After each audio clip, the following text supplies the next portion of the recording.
शेतकरी मित्रांनो, आज आपण आपल्या घरच्या प्लॉटला व्हिजिट करण्यासाठी आलेलो आहे.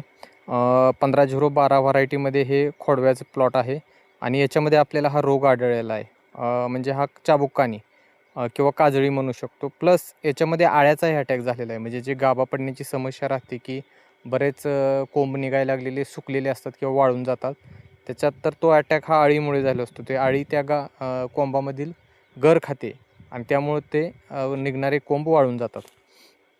आता या गाभा पडणाऱ्या समस्येसाठी आपण कीटकनाशक फवारणी घेऊ शकतो. त्यामध्ये कॅनॉन चालेल, 1 ते 1.5 मिलीलिटर किंवा या प्रमाणात, किंवा आपण कोराजेनचा स्प्रे घेऊ शकतो आहे. त्याच्याबरोबर एखादं टॉनिक, झिंक किंवा सिलिकॉन स्प्रेसाठी चालू शकते.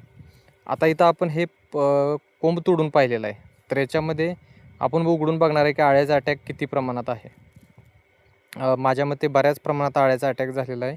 कारण पूर्ण हे खराब झालेला आहे किंवा तो कोंब पूर्ण वाळून गेलेला आहे, काळा पडलेला आहे.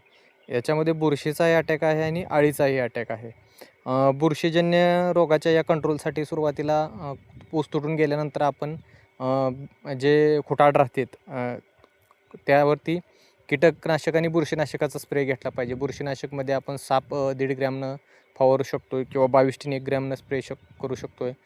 कॉपरसारखं कीटकनाशक ही 1 ते बुरशीनाशक कॉपरसारखं बुरशीनाशक हे आपण 1 ते 1.5 ग्रॅम या प्रमाणात स्प्रे करू शकतो आहे.